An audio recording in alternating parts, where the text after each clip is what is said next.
Hi, my name is Rachel Schuster, and I'm here to present my low tech device for John. Just some background information on John. He is 7 years old. He has cerebral palsy. He is non speaking. The issue that happened is his parents went to have him evaluated to get a augmentative communication device. It turned out to be very complex for school.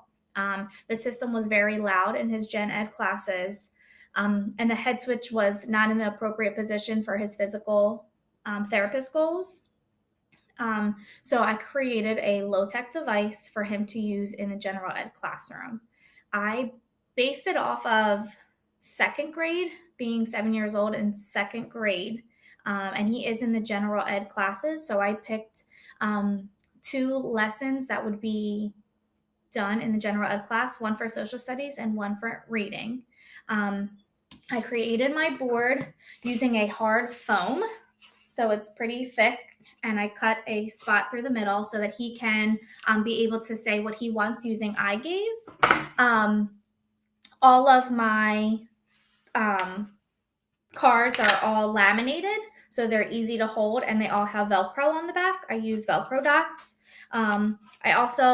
These are Velcro dots. I also looked into using glue dots. They work for so long, and then when they dry out, there's plenty more, but I felt it would probably be easiest to use the Velcro.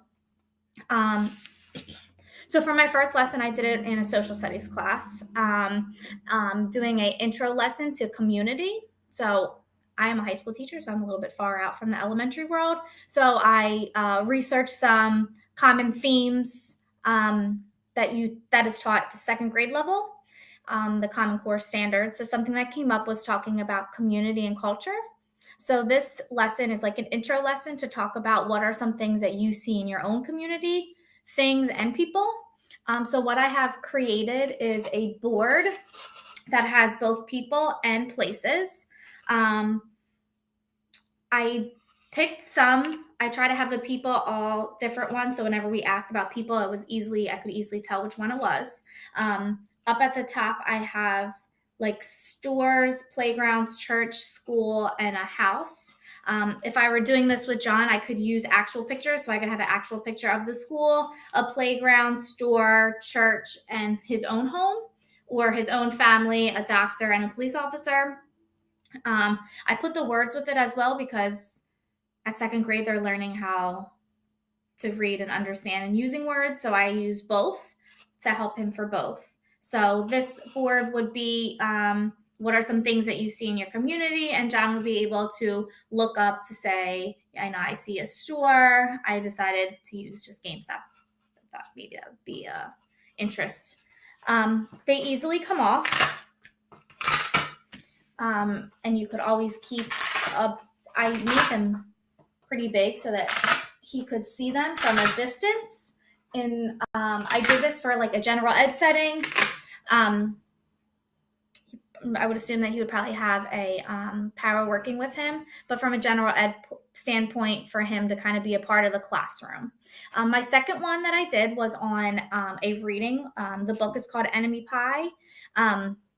So the teacher could do it as like a shared read together as a class, and then when they're discussing it, maybe in like a group or in a circle time, something of that nature. The idea of the book is looking at character traits, so how the character changed. So at first, he felt that he got a new neighbor.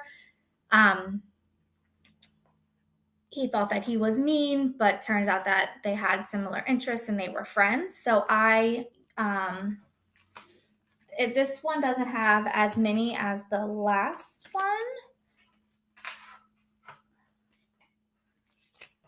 So you could set it up either way.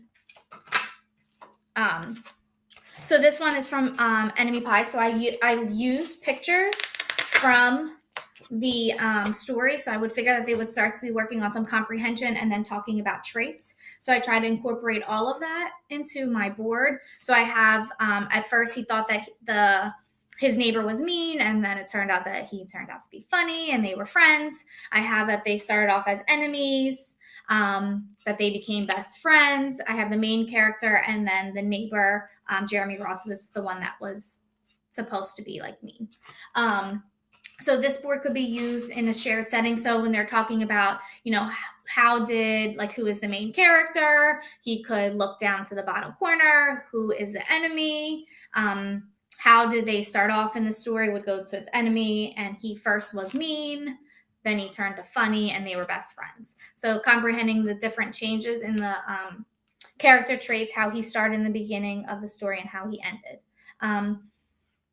I feel like the board is very durable. Like, it can last. It's not just straight paper. The things are big enough that he could see in a regular ed class when there's tons of kids, and a regular ed teacher could easily kind of come into his area and just show the board. The pictures are all laminated so that they stay on well. I focus more on the general ed class and not so much. You could also come up with things for just everyday things, like what activity do you want to pick, feelings, that type of thing. This activity I just focus more on in the general ed curriculum. And this is my low tech device for John.